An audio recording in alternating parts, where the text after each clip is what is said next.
안녕하십니까.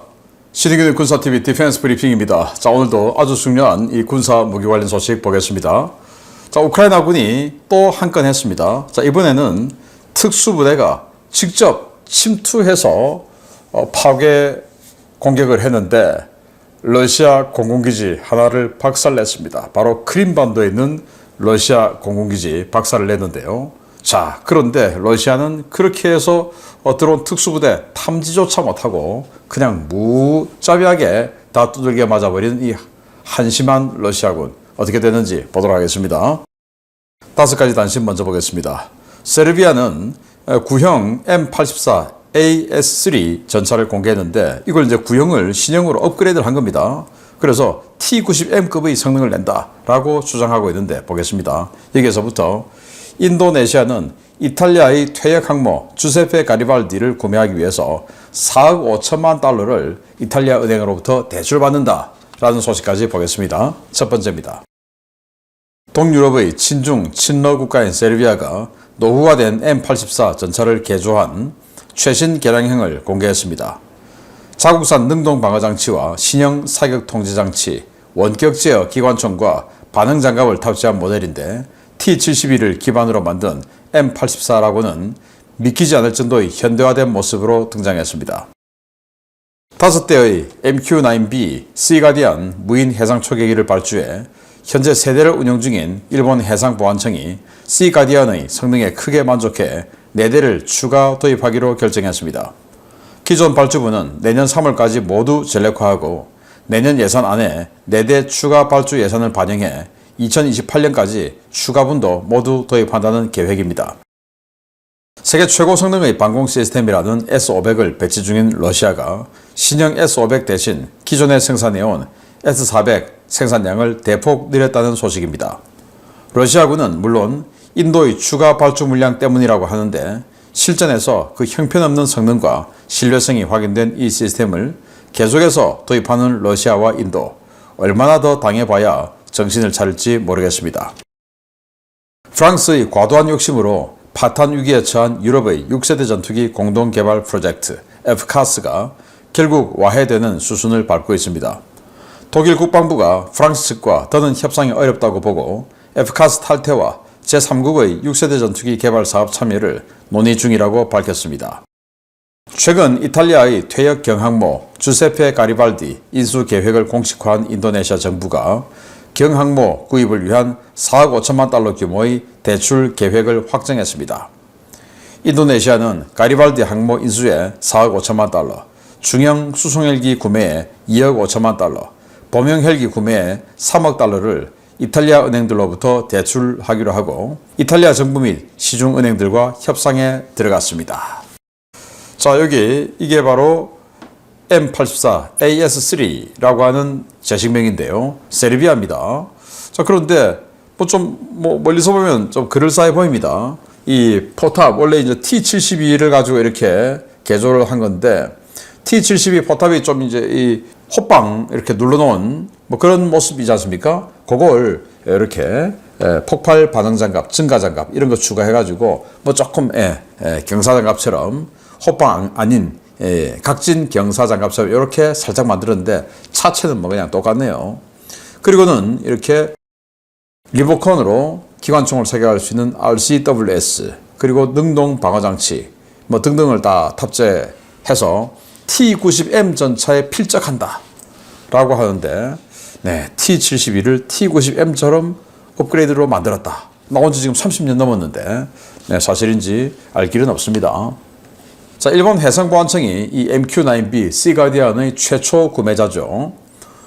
그래서 자기들이 이미 이제 도입해서 써보니까 괜찮네 해서 추가로 발주를 한 겁니다. 4대 추가해서 그러면 총 9대 체제로 해상보안청이 간다라는 건데, 자, 이게 사실은 굉장히 좋아요. 잠수함을 탐지해서 대잠전하고 잠수함 공격하고 이런 것까지 안 가고 수상에서의 탐지, 초계 이런 거 하려면 사실 이거 이상 없죠. 왜냐? 사람이 타면 정말 우리도 불행하게 우리 해상 초계기가 포항에서 추락하고 말았는데 사람이 타면 그 피로도 이런 거 또 따져야 되기 때문에 8시간 이상 작전을 할 수 없어요.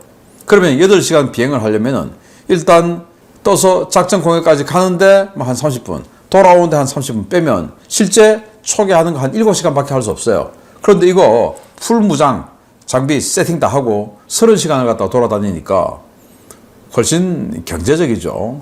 그래서 일본 해상자위대도 우리도 할게. 자, 이렇게 해서 자기들도 이제 계약을 했는데, 그래서 일본 해상자위대가 원래 P3C 이 초계기를 그 한 100대 정도 썼죠. 거기에서 해상 초계형으로 한 70대, 그리고 이제 정찰형 뭐 이런 거로 또 이제 뭐 한 30대 이렇게 썼는데, 그 한 70대 정도를 P1 포세이돈으로 다 1대1 대체하려고 했다가 해상보안청이, 우리가 지금 해경이죠, 이거 쓰는 거 보고 아 저거 하면 되겠다 해서 이 일본은 30대만 일단 P1 포세이돈을 계약하고 40대 추가 계약을 안 합니다. 그게 이 시가디안을 대체하려고, 시가디안으로 대체하려고 하는 것 같다라는 생각이 드는데요. 아무튼 우리도 이렇게 무인 해상 초계기로 빨리 전환해야 되지 않나라는 생각을 해봅니다. 자, 러시아가 S-400, 지금 뭐 S-400, 오늘도 제가 오늘 메인 뉴스에 러시아 방공 레이더, 전략 방공 레이더가 박살나는 소식을 알려드릴 텐데, 이번 뭐 우크라이나 전쟁 통해서 러시아의 방공 레이더가 형편없다라는 것은 계속 알려지고 있죠. 특히 S-400 정말 뭐 허무하게 깨지고 있는데, 그 S-400을 생산량을 전년 대비 2배로 확대한다라는 거예요. 그런데 러시아가 S-500 만들었지 않습니까? 그러면 S-400이 판판이 깨지면 S-500을 실전에 배치해야지 왜 S-400을 2배로 더 늘리냐? 아마도 지금 그 S-500은 최신형이기 때문에 여기에는 서방제 부품 이런 것들이 많이 들어가지 않을까라고 저는 추측을 해봅니다. 그런데 지금 서방제 부품이 공급이 안 되니까 비행기도 생산 못하고 지금 이런 입장이 되었죠. 그래서 그 S-500은 서방제 부품이 너무 과도하게 들어가서 성능은 좋은데 그걸 뭐 만들 수가 없으니까, 부품이 들어올 수가 없으니까, 그래서 포기하고 지금 이제 국산화 만든 지 오래됐으니까 이거 국산화가 조금 진행이 되었을 것으로 예상되는 S-400 성능은 좀 떨어져도 이걸 2배로 확대하고, 그러다 보니까 이제 튀르키예 2개 포대 이 S-400 사간 거 그거 우리 다시 살게, 이제 이런 제안까지도 나오는 거 아니냐라는 생각이 들어요. 자, 드디어 뭐 파토가 났습니다. 저 뭐 계속 이거 안 갈 텐데, 못 갈 텐데 라는 생각했죠. 하여튼 프랑스하고 독일이 같이 사업하는 거 제대로 간 게 없죠. 왜? 프랑스가 워낙 우기니까.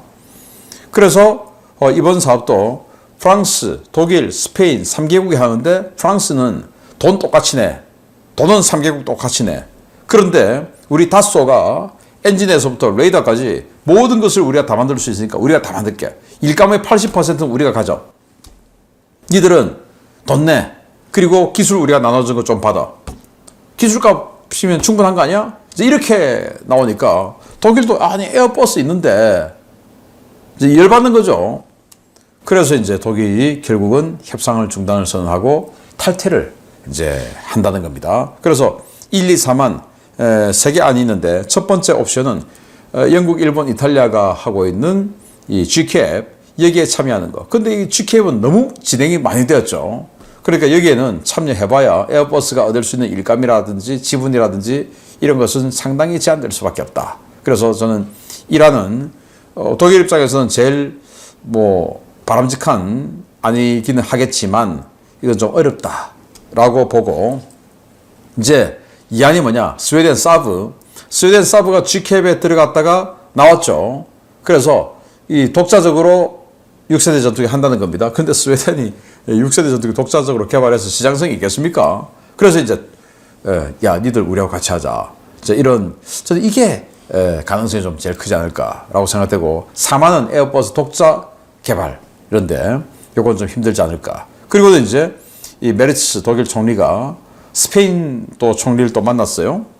아마도 야, 우리 나가는데 니들도 같이 나와서 우리 같이 하자.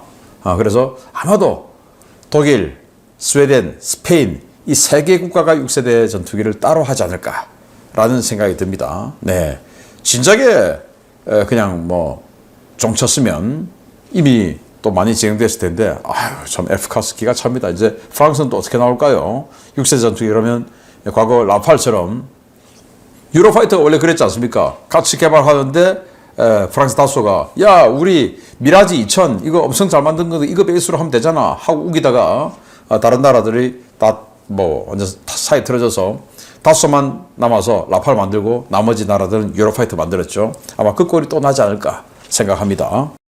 자, 인도네시아가 주세페 가리발디 14,000톤 요거 이제 퇴역 항모 도입하는데 4억 5천만 달러 돈이 없으니까 이탈리아 중고 항모 도입하니까 이탈리아 니들 은행이 대출해줘 이제 하고 자기가 하는 김에 우리 헬기도 좀 사자 해서 헬기 수송 헬기 AW101 멀린입니다. 멀린 예, 요거 2억 5천만 달러 요거 아마 한두 대 정도 사지 않을까라고 생각이 되고 범용 헬기 3억 달러 요거는 이제 유로판 블랙호크 정도 되는 덩치죠.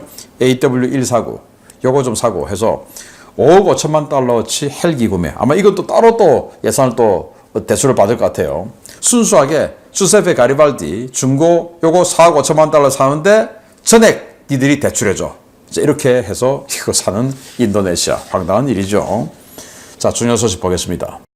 러시아가 2014년 강제 병합 후 10년 넘게 시료 지배하고 있지만 우크라이나군 특수부대가 제 집 안방 드나들듯 오가며 하루가 멀다 하고 공격을 받고 있는 크림반도에서 러시아가 또 탈탈 털렸다는 소식입니다. 단 몇 시간 만에 장거리 방공 레이더와 헬기 여러 대가 소형 FPV 드론에 초토화됐습니다. 우크라이나 국방정보국 특수부대가 지난 주말 크림반도에 침투해 러시아 공군기지와 방공기지에 드론 공격을 감행했으며 이번 공격으로 러시아군에 최소 1억 3천만 달러의 피해를 입혔다고 밝혔습니다. 이번 공격은 국방정보국 예하 특수부대 프라이마리가 수행했는데요. 이들은 소형 보트를 타고 크림반도 연안에 접근해 해상에서 여러 대의 FPV 드론을 날렸습니다. 공격 대상이 된 곳은 세바스토폴에서 북쪽으로 약 8km 떨어진 곳에 있는 사키 공군기지로 알려졌는데요. 이곳은 해안을 끼고 있고 남부 전선에 대한 항공 지원 임무를 담당하는 전략 요충지여서 그동안 우크라이나군의 집중적인 드론 공격을 받아왔습니다. 우크라이나군 드론은 단 몇 시간 동안의 연속 공격으로 대당 1,000만 달러가 넘는 밀8 계열의 다목적 헬기 3대를 파괴하고 기지 인근에 있던 장거리 방공 레이더 네버-U도 파괴하는 데 성공했습니다. 네버-U 레이더는 전동 전자 주사식 VHF 레이더로 스텔스기를 원거리에서 탐지하기 위해 개발된 장거리 탐색 레이더인데요. 최대 400km까지 스캔할 수 있고 0.1제곱미터 크기 표적을 100km 이상 거리에서 탐지할 수 있다고 선전되어 온 고성능 레이더입니다. 대당 1억 달러가 넘는 최신 레이더인 네버-U 레이더는 드론 공격을 받을 당시 가동 중이었고 다른 적어도 방공 무기들의 보호를 받고 있었는데요. 러시아군은 우크라이나 자폭 드론이 네버-U 레이더에 명중할 때까지 드론의 접근 자체를 인지하지 못했습니다. 더 황당한 것은 러시아군이 우크라이나군의 드론은 물론 크림반도 앞바다에서 이 드론들을 날린 우크라이나군 특수부대도 탐지하지 못했다는 것인데요. 그렇게 당하고도 개선될 여지가 보이지 않는 러시아의 크림반도 방어체계 앞으로 얼마나 더 당해야 고쳐질지 지켜봐야겠습니다. 네, 바로 이게 밀8이죠. 밀8, 밀17 이렇게 불리는 건데 요거 이제 건시형입니다. 요거 세대 파괴 그리고 네버-U 장거리 탐색 레이더 스텔스까지 탐색할 수 있는 레이더 파괴 특수부대가 침투해서 네, 바로 세바스토폴 북쪽 인근에 있는 사키 공군기지. 뭐 제 방송 많이 보신 분들 사키 공군기지 들어보셨을 겁니다. S-400 여기 있다가 파괴되고 뭐 참 계속 두들겨 맞는 데죠. 그런데 이번에는 가서 때렸습니다. 특수부대가 소형 보트 타고 직접 여기서 가서 때렸어요. 장거리 자폭 드론 날린 게 아니고 직접 가서 옆에서 소형 드론 날려서 때린 겁니다. 자, 요거 이제 그 동영상인데 제가 동영상 틀기 전에 한번 설명드리고 하겠습니다. 동영상 초입에 보면 뭐 위 하나 뭐가 번쩍 날아가요. 이게 이제 사키 공군기지에서 이륙한 수호이 30이 날아가는 겁니다. 날아가도 못 보고 그냥 FPV 드론 봅니다. 자, 지금 보시면 예, FPV 드론이 쑥 날아가요. 그리고는 그 위로 수호이 30 전투기는 자기 뭐 임무하러 가버렸고, 그리고는 이제 공군기지에 침투해서 밀8 헬기 박살내고, 자, 그리고 또 뭐 보시다 보면 돌아가고 있는 네버-U 레이더 파괴하고 뭐 이런 거 보입니다. 자, 이 특수부대는 직접 공군기지로 들어간 게 아니고 크림반도 해안에서 그냥 배 타고 있는 상태에서 거기서 드론 날려보내고 거기에서 조작한 겁니다. 그렇게 해서 이거 파괴시키고 다시 돌아왔는데 그거 할 때까지 몰랐던 겁니다. 다시 돌아가도 잡지도 못한 겁니다. 기가 차죠. 자, 밀팔 헬기 이렇게 피격당한 거, 피격 직전의 모습이죠. 아까 영상 보셨고, 그리고 이제 이거 위성으로 찍었는데 완전히 그냥 완파된 밀팔 헬기를 볼 수가 있습니다. 그래서 이 네버유 레이더 같은 경우는 0.1제곱미터 크기의 RCS 레이더 반사 면적을 100km에서 탐지한다. 0.1제곱미터 같으면 라팔 최신형 정도? 뭐 이 정도 되겠죠. 이 F-35 같은 경우가 0.001제곱미터니까 F-35 같으면 그러면 20-30km에서 탐지할 수 있겠나? 그런데 문제는 F-35가 20-30km로 옵니까? 안 오죠. 멀리서 때려버리죠. 그러니까 F-35의 공대지 무기의 사거리 밖에서 뭐 안에서 탐지할 수 없다. 그러면 이거 의미가 없는 겁니다. 이게 카운터 스텔스 레이더로 작동할 수 없는 건데 그나마 그것도 좋다고 지금 틀어놓고 있다가 이렇게 싸구려 소형 드론의 특수부대의 침투에 의해서 박살나버린 러시아군. 네, 오늘도 러시아 했습니다. 마치겠습니다. 감사합니다.